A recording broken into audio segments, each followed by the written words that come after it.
7h30.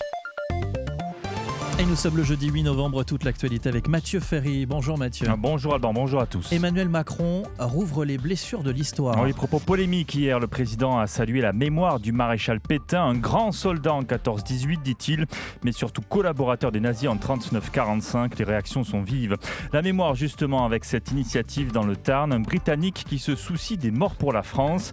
Dans un village près de Gaillac, il a retracé l'histoire des hommes tombés en 14-18. Des moqueries dans la cour d'école ou sur Internet. Journée nationale de lutte contre le harcèlement scolaire aujourd'hui, mais en parler, c'est tabou. Vous entendrez les collégiens de Toulouse dans un instant. À Marseille, des décombres macabres, 6 corps sortis de l'effondrement des immeubles rue d'Aubagne. La justice veut dresser l'historique des bâtiments. Et puis le rugby, le Gersois Jacques Brunel dévoile ce matin la composition du 15 de France pour l'Afrique du Sud. La météo Alban, c'est la fraîcheur. Oui, effectivement, à peine 3 degrés au pied de la statue d'Artagnan à Auch, pareil en montagne, on a 2 degrés à l'Aïole. Et puis du brouillard sur Toulouse, Albi, Agen, Montauban. Soleil en journée avec un temps sec et ensoleillé en Occitanie. Opération déminage après les propos d'Emmanuel Macron hier. Ouais, aucun hommage ne sera rendu à Pétain samedi sur le gouvernement. Grande cérémonie prévue aux Invalides pour le centenaire de la fin de la Grande Guerre. Les maréchaux qui ont œuvré à l'époque seront tous honorés, tous sauf le maréchal Pétain. Donc, hier pourtant, le président de la République a semé le trouble en déclarant que Pétain avait été un grand soldat en 14-18, avec notamment la bataille de Verdun. Mais par contre, en 39-45, il a dirigé le gouvernement de Vichy, soutien sans faille des nazis, condamné ensuite à l'indignité nationale en 1945, des choix funestes selon Emmanuel Macron, donc avec le gouvernement de Vichy. Mais les réactions sont vives. En Haute-Garonne, le président des anciens combattants ne comprend pas qu'on glorifie un personnage sans prendre en compte l'ensemble de sa vie. Dossier complet sur la Grande Guerre à retrouver sur francebleu.fr. Et dans ce dossier, il y a cette initiative dans le Tarn, quand un Britannique se soucie de nos morts. Oui, travail acharné mené par Robert Greenwood, un Anglais installé depuis quelques années à Cahuzac-sur-Ver, un petit village entre Gaillac et Cordes-sur-Ciel.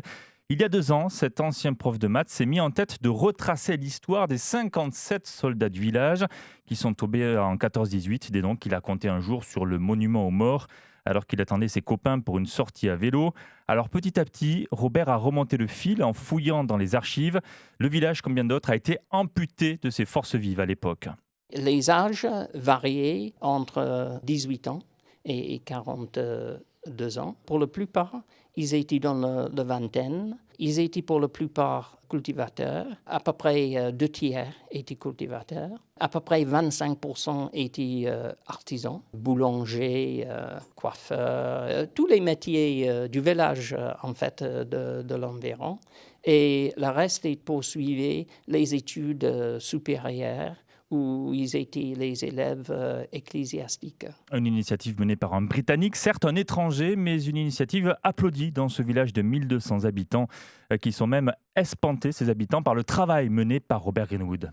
Il avait ça en tête, il m'en parlait. Et comme quand quelqu'un a la foi dans ce qu'il veut faire, on ne peut pas l'empêcher. Il faut le laisser faire. Et j'ai trouvé qu'il était très bien parce qu'il était très tatillon sur ce qu'il faisait. J'ai dit, je l'encourage. Pour ramasser tous ces trucs, il faut avoir une foi énorme. J'ai trouvé ça courageux parce que on partait de très loin, mais il avait une telle détermination que ça faisait aucun doute qu'il irait au bout. Et c'est remarquable, quoi. C'est un témoignage qui est précieux. Et tout ce travail est exposé à la maison des associations de Cahuzac-sur-Ver à partir de ce samedi. Vous écoutez France Bleu Occitanie, il est 7h33, un mort hier dans le Comminges. Accident du travail, un homme de 67 ans qui travaillait sur un chantier dans la station de ski du Mourtis. Il est tombé d'un échafaudage. Les pompiers de SAMU n'ont pas pu le réanimer. Des policiers lourdement armés ce matin dans les rues de Rodez. Pas de panique, c'est un exercice attentat dans le cœur de la ville.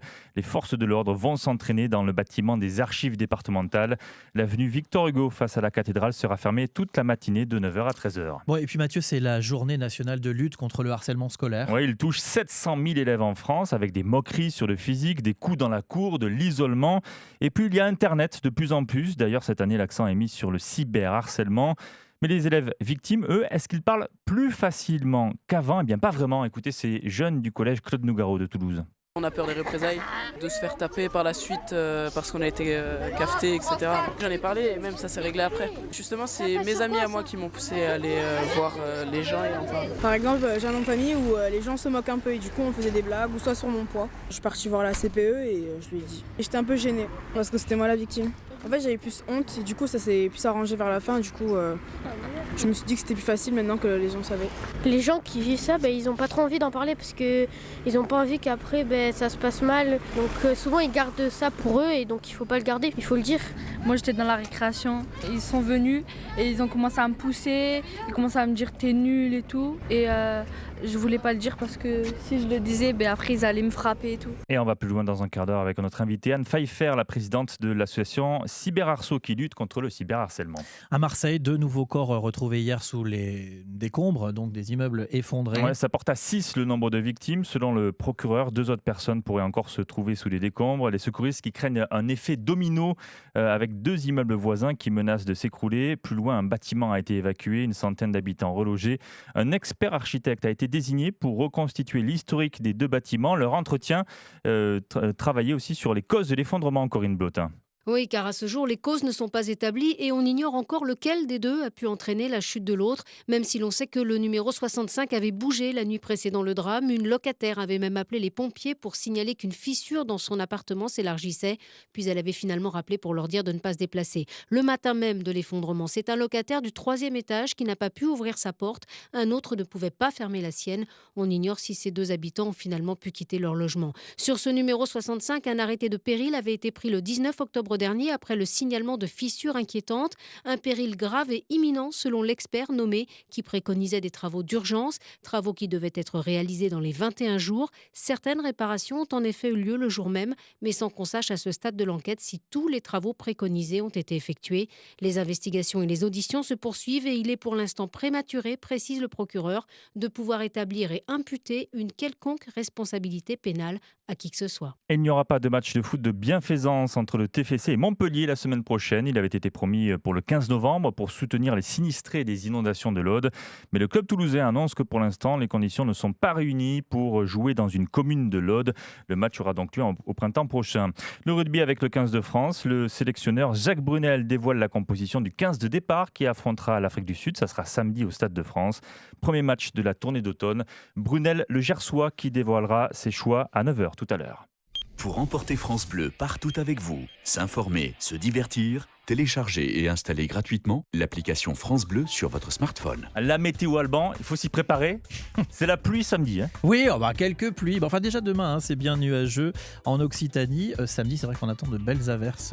Donc je sais pas, profitez-en pour aller faire les courses. Oui, un petit ce genre cinéma, de choses. un truc à l'abri, tant qu'à faire plutôt samedi. Un bon film. Exactement, parce que dimanche, pour le coup, c'est un temps ensoleillé. Donc là, c'est bien. Aujourd'hui aussi, on a de larges éclaircies, plutôt dans l'après-midi, parce que là, on commence dans le brouillard. Ça donne quoi d'ailleurs chez vous, en Haute-Garonne, à Saint-Lys? Hélène, bonjour. Bonjour Alban, bonjour à toute l'équipe. Écoutez, pour nous, le brouillard est assez ça. Dessous, on commence à voir le soleil, donc ça fait le temps qui est clair. Oui. Pas de soleil, pas encore, parce que j'exagère un petit peu, mais ça va pas tarder. Non, je pense que la journée va être excellente et facile à vivre. Sur Facebook, on a Sophie qui est aussi à Saint-Lys, donc pas très loin du Gers finalement, en Haute-Garonne, qui nous dit le temps est comme un match de foot du TFC. Ah. Je crois que ça tacle un peu. Voilà, exactement. Elle nous parle de grisaille. Bon, température, vous m'avez dit combien ? 5 ce matin. C'est vrai que c'est pas chaud. Oui, non, c'est vrai que sinon c'est plutôt 7 ou 8 degrés, notamment dans la Haute-Garonne, mais le reste de la Haute-Garonne, alors que c'est plutôt 5 dans le Lot et l'Aveyron, par exemple. Vous voyez, il fait même 3 degrés à Auch et Ax-les-Thermes et 15 degrés dans la journée dans les quartiers toulousains du Mirail, de la Vache, et puis 16 degrés sur le cours Foucault de Montauban. Dans une minute, on parle occitan sur France Bleu Occitanie avec Géraud Delbès, et les mots doc sont consacrés à Saint-Lary, donc on va dans le Gers avec notamment des jumeaux que vous connaissez bien. France Bleu. Le top France Bleu. Salut, je compte sur vous ce soir pour évoquer le top de vos plus beaux objets et autographes ayant appartenu à vos idoles. Vous chassez les autographes, vous chassez les artistes que vous aimez, on en parle ce soir sur France Bleu. Entrez dans le top France Bleu d'Éric Bastien, ce soir, 20h-22h. Dans le monde, des enfants meurent de faim. Hélène a été sauvée grâce aux équipes d'action contre la faim dans une région où sa maman n'a pas accès à l'eau potable et où il n'y a rien à manger. Mais ça coûte cher. Pour les aider, mon papy a décidé de leur donner une partie de son héritage. Je suis fière de mon papy. 86% des dépenses d'Action contre la faim sont investies dans des missions partout dans le monde. Léguées à Action contre la faim, vos volontés seront respectées. Demandez la brochure sur le leg au 01 70 84 84 84. France Bleu. France Bleu Occitanie. Votre rendez-vous en Occitan, chaque jour à cette heure-ci avec Géraud Delbès. Adieu Géraud. Adieu Moïna Tadichatz-Monde. Alors les Modocs vous emmènent ce matin dans le département du Gers. On est au nord-ouest d'Auch, précisément sur la départementale 930 et on n'est pas très loin de Géguin et Castéra-Verduzan. On vous souhaite la bienvenue à Saint-Lary. E ciò che dice Saint-Lary è una città che ha debisa dell'origine d'aquest village gascon. Parlons de l'origine de ce village gascon. Sampa che saperao à l'origine Saint-Hilary. Oui, sans doute qu'à l'origine, le village ne s'appelle pas Saint-Lary, mais bien Saint-Hilary, c'est-à-dire Saint-Hilaire. Alors, et qu'est-ce qui s'est passé qu'entre-temps? Que s'est-il passé entre-temps? Il y a eu un Saint-Hilaire en Haute-Garonne. C'est vrai.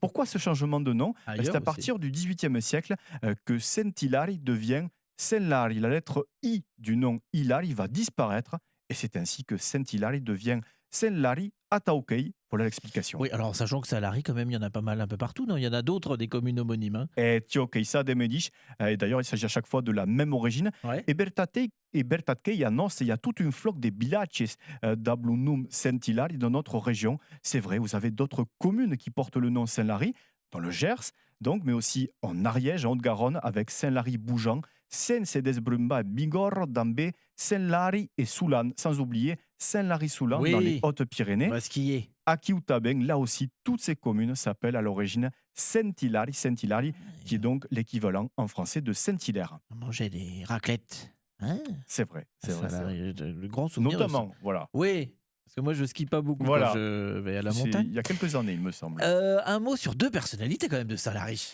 Et tu que sont deux frères Bessous. Il s'agit de deux frères jumeaux que vous connaissez Bien tous. Sûr. Ils vont se faire connaître à la télévision sur TF1 grâce aux émissions Temps X et 2002, L'Odyssée du futur, Grishka et Igor Bogdanov, qui sont nascuts à Saint-Lary le 29 d'août de 1949, nés à Saint-Lary le 29 août 1949. Et d'ailleurs, ils savent parler occitan. 300 habitants. Château dans le Gers. Hautubach à Saint-Lary, Tchok, en une casse-tête. C'est vrai, ils ont un château. 300 habitants environ à Saint-Lary, à Dichatz, à tous les Saint-Lariens qui écoutent France Bleu Occitanie sur 96.7. Réécoutez, podcastez, francebleu.fr.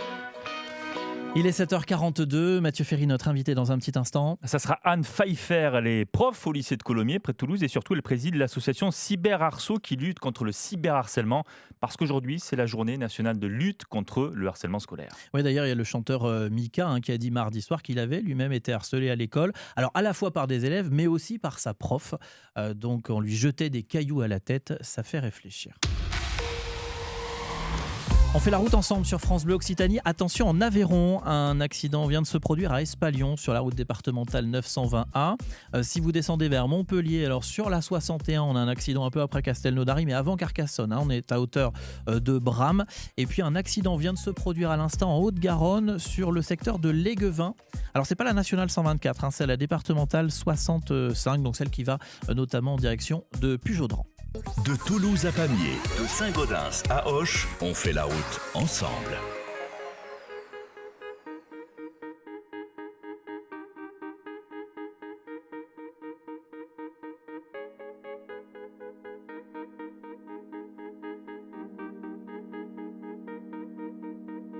Si jamais on me dit que j'ai trahi, alors je ne bronche pas. Si jamais on me dit que j'ai menti, alors je ne relève pas. Car le jour viendra de répondre de mes actes, et je ne me cacherai pas. Oui, le jour viendra de respecter le pacte, et lui seul m'entendra. J'en parlerai au diable, si l'heure vient à sonner, de m'asseoir à sa table et dire ma vérité. J'en parlerai au diable, il saura m'écouter. L'innocent, le coupable, l'homme que j'étais. Si jamais on me dit ça, tu le mérites,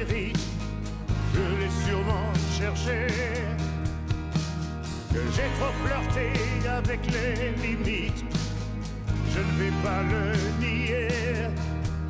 On sort de la piste, on reprend espoir, on avance plus ou moins droit. Et c'est en soliste que je lui dirai mon histoire, et j'assumerai mes choix. J'en parlerai au diable si l'heure vient à sonner, de m'asseoir à sa table et dire ma vérité. J'en parlerai au diable, il saura m'écouter.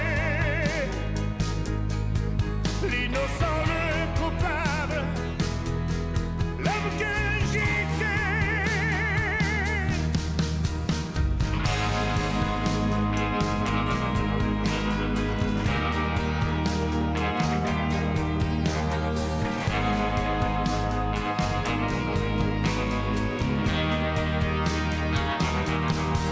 J'en parlerai au diable, il saura m'écouter. L'innocent, le coupable, l'homme que j'étais. J'en parlerai au diable si l'heure vient à sonner, de m'asseoir à sa table et dire ma vérité. J'en parlerai au diable, il saura m'écouter.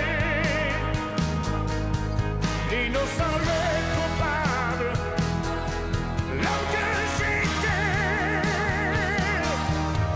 J'en parlerai au diable. Johnny Hallyday sur France Bleu Occitanie. À Pamiers sur 100.7, tiens, pour info, le modèle de cercueil de Johnny fabriqué en Ariège eh bien, est très plébiscité par les fans désormais. Donc, vous savez, ce cercueil en érable massif blanc proposé par l'entreprise Menuiserie Ariégeoise. Et puis alors sinon, une info qui concerne Johnny quand même, c'est Régine qui a vendu la mèche hier. Elle a dit qu'en fait, elle avait présenté Elvis Presley à Johnny Hallyday en boîte de nuit, c'était dans le Calvados. Et alors, notre rocker national s'est pris un vent monumental.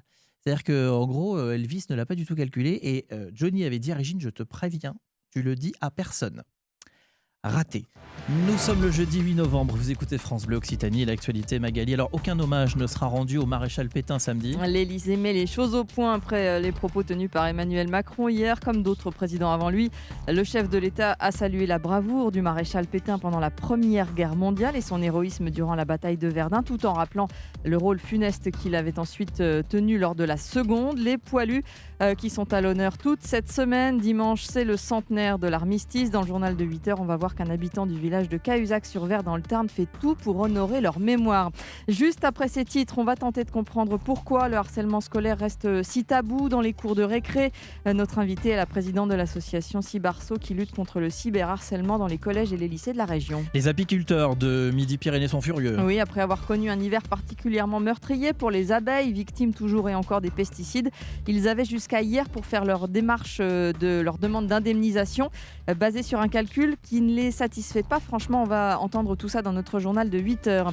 Elle lui a composé les bandes originales immortelles de Love Story et du film Un homme et une femme. Francis Lay est mort, il avait 86 ans. Le rugbyman d'Aqua, Mathieu Babillot, pourrait être le titulaire surprise du 15 de France contre l'Afrique du Sud samedi. Le sélectionneur français Jacques Brunel dévoile sa liste à 9h tout à l'heure avec une charnière attendue, Baptiste Serin, Camille Lopez. Sur Facebook, la météo à Castelnaudary. Oui, c'est Pascal qui nous dit bonjour l'Occitanie, il fait 6 degrés à Castelnaudary, du brouillard très épais. On a Lulu qui est à 6,2 degrés à Castelnau-Tolozan. Et puis on a aussi Juju qui est à Muret avec du brouillard, donc c'est le sud toulousain. Et voilà. Et ça va votre dos, Magali, ce matin ? Oui, ça va, oui. Mathieu, pas de... Oui, ça va. Non, bon. Parce que sinon, dans le Tarn, à Albi, aujourd'hui, eh bien, l'assurance maladie lance la matinée des employeurs pour leur parler des risques professionnels, donc de 10h à midi à la ferme de Prat-Grossal. C'est 104 rue de la Motte. Et il y a des médecins et des experts qui viennent comme ça vous donner des astuces pour limiter le mal de dos.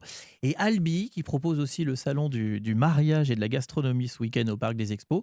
Il y a Clara Morgan qui vient y présenter son cabaret. C'est samedi soir. France Bleu.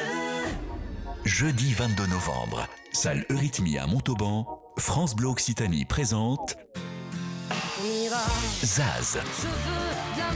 En concert France Bleu Live. Jeudi 22 novembre. France Bleu Live avec Zaz.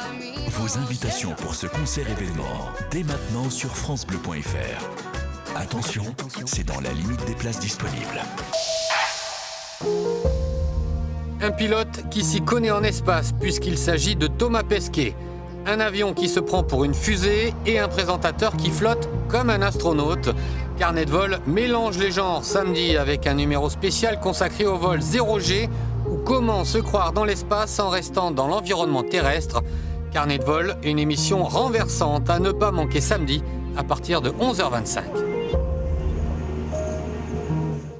Vous écoutez France Bleu Occitanie. Et il est 8h-10. Aujourd'hui, c'est la journée nationale de lutte contre le harcèlement scolaire. Et l'invitée de France Bleu Occitanie matin est Anne Pfeiffer. Elle est professeure en Haute-Garonne au lycée de Colomiers. Elle est aussi la présidente de l'association Cybarso qui lutte contre le cyberharcèlement. Elle répond à Mathieu Ferry. Bonjour Anne Pfeiffer. Bonjour monsieur. Le harcèlement, il est toujours dans la cour d'école ou il est sur Internet aujourd'hui ? En fait, c'est à la fois à l'école, mais aussi sur Internet. Puisqu'en fait, le cyberharcèlement, c'est un prolongement du harcèlement souvent qui peut se passer au quotidien. Alors ça veut dire quoi le harcèlement sur Internet ? Ça ressemble à quoi ? En fait, ça peut se passer sur les réseaux sociaux. Donc via des images qui vont être postées et qui n'ont pas été, ou des photos qui n'ont pas été souhaitées par ceux qui sont sur la photo. Ensuite, des moqueries, ça peut être aussi du revenge porn, c'est-à-dire quand deux personnes se séparent, parfois il y en a un qui le prend plutôt mal et qui du coup va se venger en diffusant des photos de son ex-petite amie sur Internet. Ça peut être des usurpations d'identité, voilà, tout un tas de choses de ce type-là. C'est diffusé à une vitesse très rapide évidemment sur Internet. Vous qui êtes prof au lycée de Colomiers, ces cas-là, du revenge porn par exemple, ça existe ? Vous en voyez chaque semaine, chaque jour ? Ah non, au niveau du lycée, on ne peut pas parler de...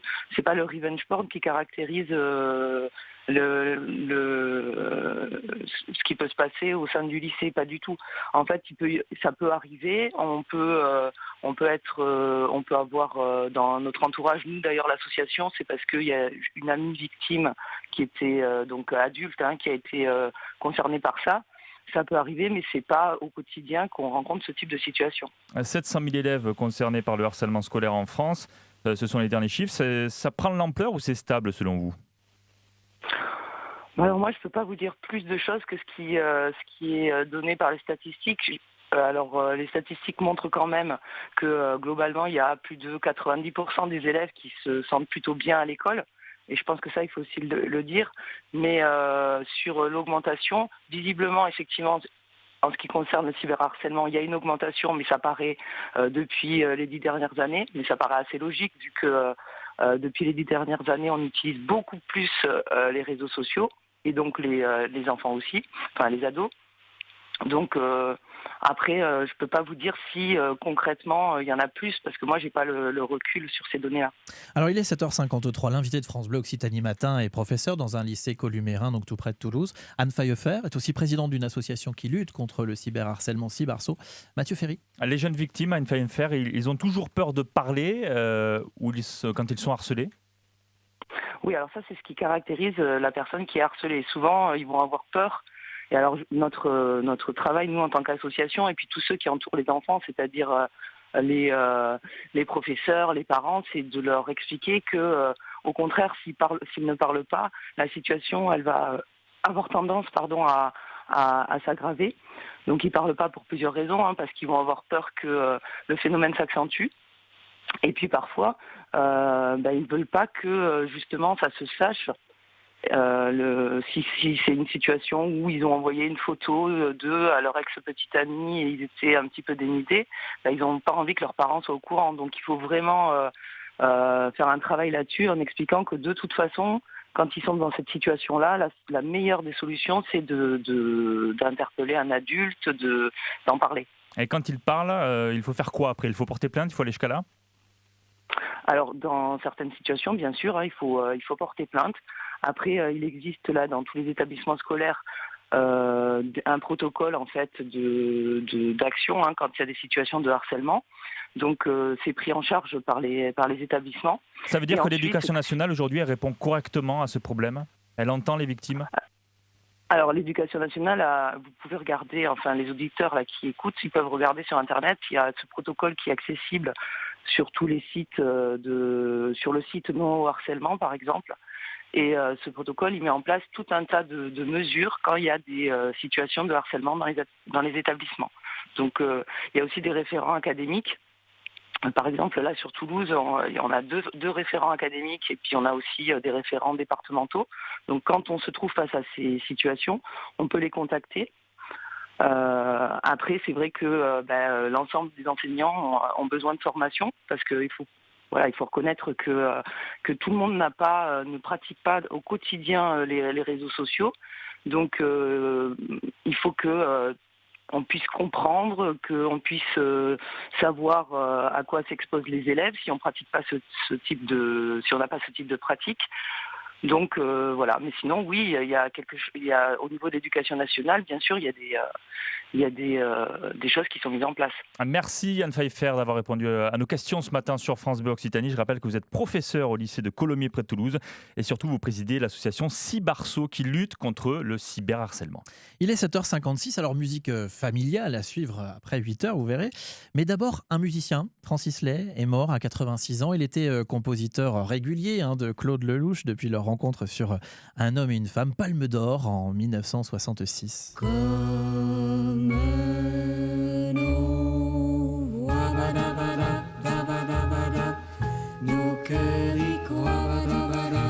Alors il a reçu l'Oscar de la meilleure musique de film aussi en 1970 pour Love Story.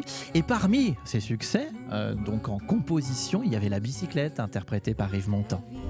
Quand on partait de bon matin, quand on partait sur les chemins à bicyclette.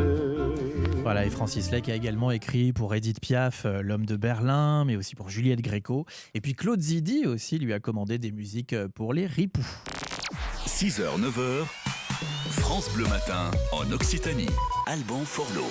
Bonjour à vous qui nous écoutez dans le Lot. Sachez qu'il y a 6 combats de boxe anglaise professionnels qui sont programmés alors demain au Palais des Sports de Cahors, un gala dès 20h. Cahors où quand même ce matin il se murmure que le pape pourrait venir en 2019. Alors à l'occasion des 900 ans de la cathédrale Saint-Étienne, ça reste à confirmer. Et en attendant, sachez que la réplique des peintures de sa coupole, de cette cathédrale, eh bien cette réplique est exposée à la Cité de l'Architecture à Paris. Donc on est très fiers des Cadurciens ce matin. Et puis alors bonne fête à Geoffroy, bon anniversaire à Florence Foresti qui a 45 ans, Alain Delon aujourd'hui à 83 ans, bon anniversaire à lui, et puis l'acteur Tom Novembre à 59 ans. On écoute l'horoscope à présent. Bonjour Martin. Bonjour Alban, bonjour l'Occitanie. Bélier, le ton y est, vous serez écouté. Taureau, un peu de patience vous est recommandé. Gémeaux, vous osez un extra, vous y avez droit. Cancer, vous assurez sur tous les fronts la récompense, le bonus suivra. Lion, qui dit mieux, performance, pas loin de l'exploit. Vierge, maline, malin, vous contournez la difficulté, hop là. Balance, gagnante-gagnant dans un pari, un concours ou un défi. Scorpion, vous donnez sa place à l'affection. Sagittaire, vous vous donnez les moyens d'une belle ambition. Capricorne, il est nécessaire de respecter les règles, vous le rappelez. Verseau, un clin d'œil, un appel du pied, ça peut marcher. Poisson, certains plaisirs n'ont pas de prix. Inflation des désirs. Prochain jeu dans la demi-heure qui vient. Alors il faut trouver un nombre entre 17 et 64. Et si vous avez la réponse pile poil, eh bien vous gagnez vos places pour Avant que j'oublie. C'est le spectacle de Patrick Sébastien. Drôle, émouvant, corrosif. C'est la semaine prochaine aux portes de Toulouse. On fait la route ensemble sur France Bleu Occitanie et dans le Tarn, un nouvel accident à vous signaler. On est sur la D630 au sud de Saint-Sulpice-la-Pointe, à l'embranchement avec l'autoroute du Pastel. En Haute-Garonne, nouvel accident à Labarthe-sur-Lez sur la D19A. Puis il y a toujours cet accident aussi à Léguevin sur la D65. En Aveyron, nouvel accident à Villefranche-de-Rouergue sur la D911. Et puis toujours cet accrochage aussi à Espalion sur la D920A. Fin d'accident en revanche dans l'Aude sur la 61. Concernant les trains suite à des vols de batterie entre Castres et Damiette, eh bien sur un passage à niveau. Il y a beaucoup de retard sur la ligne Mazamet-Toulouse, avec aussi des suppressions de TER et des pannes de signalisation qui nous ont signalé en ce moment dans le Tarn. En revanche, à l'aéroport de Blagnac, les avions sont à l'heure ce matin. Du Cidobre à la Lomagne de Figeac aux Pyrénées. Bonjour Toulouse, Auch, Rodez. Il est 8h. Et toute l'actualité de ce jeudi 8 novembre, c'est avec Magali Lacombe. Bonjour Magali. Bonjour Alban, bonjour à tous. La polémique Pétain entache un peu plus l'itinérance qu'Emmanuel Macron voulait mémorielle cette semaine. Oui, on va revenir sur les propos tenus hier par le président de la République alors que France Bleu Occitanie rend hommage ce matin au poilu tarnais de Cahuzac-sur-Ver. Comment réussir à faire des économies dans ces déplacements alors que le prix du diesel grimpe? Des garagistes spécialisés installent de plus en plus de petits boîtiers capables de transformer votre voiture essence en voiture qui roule au bioéthanol. Dans l'actualité, il y a aussi les apiculteurs de Midi-Pyrénées qui poussent un petit coup de gueule. Les indemnisations du ministère de l'Agriculture ne sont pas à la hauteur de leurs attentes après un nouvel hiver meurtrier pour les abeilles. Un temps sec en Occitanie. Oui, alors brouillard ce matin en Occitanie avec 5 degrés à Saint-Giron-Rodez, on a 6 à Condon, 7 à Molière, pareil à la Grotte du Mas d'Asile, 8 à la Cité de l'Espace et à Castres, et puis des éclaircies en journée avec 16 degrés maxi en forêt de Bouconne ou de Buzet. L'Elysée met les points sur les i. Oui.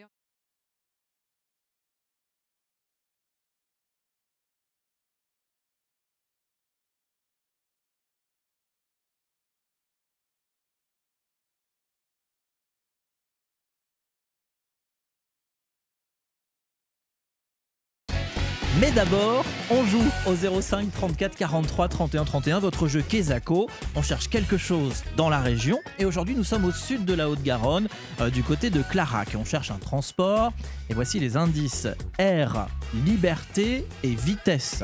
Il y a une carte carburant de 30 € à gagner ce matin pour celui ou celle qui aurait la bonne réponse, mais vous n'avez qu'une minute pour faire un maximum de propositions, alors je dis top chrono. Et nous accueillons d'abord Céline qui est avec nous. Bonjour Céline. Bonjour. Vous nous appelez d'où ce matin? Martre-Tolosane. Dac, c'est le sud haut-garonnais aussi, on est dans le Volvestre avec vous. Et alors vous proposez quoi? Un hélicoptère. Pourquoi? Les airs? Les airs, puis la liberté. C'est quand vrai. même, voilà. Et surtout quand on survole le Volvestre en hélicoptère, c'est magnifique. Mais c'est pas la bonne réponse Céline. Je suis désolé. Alors on continue avec Micheline qui est avec nous. Bonjour Micheline. Bonjour Alban. Vous appelez d'où vous? De Blagnac. Et vous proposez quoi? Cheval. Une pause dans le chronomètre. Dans les airs? On prend l'air avec le cheval. Ah oui, c'est vrai. La vitesse, au galop. Au galop. Et qu'est-ce qu'on avait d'autre comme indice? Liberté.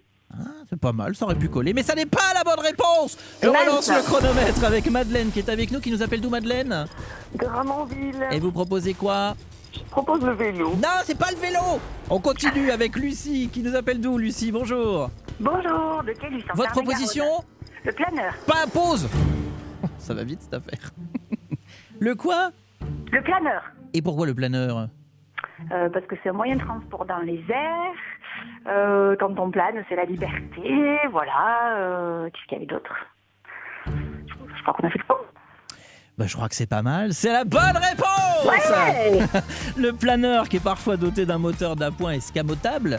La pratique du planeur, le vol à voile comme on dit, sensation de liberté avec la vitesse et dans l'air. Alors pourquoi du côté de Clarac? Eh bien tout simplement parce qu'il y a l'association Planeurs Pyrénées-Comminges, figurez-vous. Depuis l'aérodrome d'ailleurs de Saint-Gaudens-Montrégeau, vous pouvez faire des vols découvertes si vous voulez. Lucie, vous avez déjà fait ça vous? Non, jamais. Non? Je ne sais pas si c'est pour demain. Ah bon? En tout cas, ce qui est sûr, c'est que si vous avez la voiture, on vous aide à faire un peu le plein d'essence puisqu'on vous offre une carte carburant ce matin. C'est cool? Hein? C'est mieux. Voilà une journée qui commence bien. Donc oui, vous m'avez dit dans le Tarn-et-Garonne, Caylus. Oh, c'est joli chez vous. Hein. Oui, c'est très joli comme village. Là, c'est bien. Vous savez que demain, il y aura un nouvel indice à 7h sur la page Facebook de France Bleu Occitanie pour le Quesaco. Et puis, bien sûr, donc ça, c'est dès midi, l'indice pour ce midi. Et puis demain, donc après 7h, on joue au Quesaco, un autre endroit dans la région. Je vous souhaite une belle journée. À très vite, Lucie. Merci. On fait la route ensemble sur France Bleu Occitanie. Attention, Haute-Garonne, un accident vient de se produire dans Toulouse, dans la rue des Salinques précisément. On n'est pas très loin de la basilique Saint-Cernin. Et puis tous au lit, dans l'actu éco ce matin, l'entreprise Futen, basée en Ariège, est le spécialiste de la literie bio. Et donc, nous sommes à Saint-Jean-de-Verge. Bonjour Pierre Viau. Oui, bonjour Alban, des couettes, des oreillers et surtout les seuls matelas en coton bio produits en France, du standard et du sur-mesure. Futen, c'est une SCOP, une société coopérative ouvrière de production, 9 collaborateurs et une nouvelle gérante après le décès de la précédente, installée depuis 1998 à Saint-Jean-de-Verge et qui travaille des produits bio, équitables et labellisés. Un ancrage local autant que possible, même si le tissu vient des Vosges et le coton d'un peu plus loin. Sandrine Esteb est à la tête de Futen. Ce coton, on le fait venir du Burkina Faso maintenant et on travaille avec des petites coopératives qui nous garantissent un commerce équitable et un coton en agriculture biologique. On fait venir un grand conteneur tous les 1 an et demi à peu près et ce coton est stocké dans un entrepôt à Castres puisque nous travaillons avec un cardeur qui est du côté de Castres. Si on pouvait, on travaillerait encore plus local parce que c'est vrai qu'on est quand même fiers de montrer que c'est fabriqué dans nos ateliers, dans l'Ariège, près des Pyrénées. C'est vrai que pour beaucoup de monde, l'Ariège ne se situe pas forcément très bien où c'est. Quelque part, on a quand même une fierté, oui, de dire c'est là. Futen, c'est à Saint-Jean-de-Verge, dans l'Ariège donc, et ce n'est pas plus difficile de travailler là-bas qu'ailleurs, insiste Sandrine Esteb. Le chiffre d'affaires annuel est aujourd'hui de 930 000 €. Et alors l'entreprise participera au salon Made in France à Paris à la fin de la semaine ? Oui, à partir de samedi et pour 3 jours, c'est la vitrine du savoir-faire français. Et parallèlement, Futen travaille sur des pistes de développement en s'appuyant par exemple sur l'expérience du sur-mesure. On essaye toujours de développer de nouveaux produits en fonction de la demande de nos clients. Quelquefois, on fait beaucoup de sur-mesure et nos clients nous demandent des fois des choses où on se dit tiens, ça c'est une idée et on va essayer de le développer en produit standard si vous voulez. Nous, c'est facile pour nous parce qu'on a nos ateliers qui sont sur place, donc de développer le sur-mesure, enfin d'y travailler, on n'a pas de contraintes, c'est plus simple. Et c'est d'autant plus simple, Alban, que Futen possède en Ariège une main-d'œuvre très qualifiée. L'autre grand projet, c'est de développer à plus long terme les liens équitables avec le Burkina Faso. Plus d'infos, francebleu.fr. Jeudi 8 novembre, il est 7h19.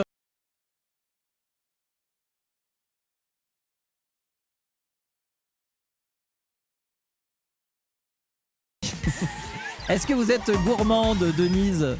Oh là là, oh là là, ne m'en parlez pas. Vous nous appelez d'où ? J'aime beaucoup de choses. Alors vous êtes où vous précisément ? Dites-moi tout. Eh bien, qu'est-ce que je peux vous dire ? J'ai 80 ans, je suis malvoyante. D'accord. J'écoute la radio toute la journée. Puisque je ne vois pas, il faut bien que j'entende. Et alors, Vous savez, on va vous offrir des places pour Patrick Sébastien à Diagoras-la-Beige le 16 novembre. Mais je vais vous poser quand même une question chiffrée. Je cherche un âge. On fait plus-moins, d'accord ? Pendant 30 secondes. Dites-moi, à quel âge s'est-il marié pour la première fois, Patrick Sébastien ? Top chrono. 35. Ah non, avant. L'âge qui s'est marié ? Ouais. 25. Avant. 20. Il était encore plus jeune. 18. Encore. 17. Ouais, pile poil. Il s'est marié à 17 ans pour la première fois, Patrick Sébastien. Les places sont pour vous, Denise, quartier Montaudran. Il paraît que vous êtes à côté des machines, vous, c'est ça ? Oui. Bon, vous les saluez pour nous, il y a l'inauguration ce week-end du côté de Montaudran. Je vous souhaite une très très belle journée. Philippe Glaise est déjà là, donc un petit coup de gueule dans un petit instant sur Mathieu Bastaro.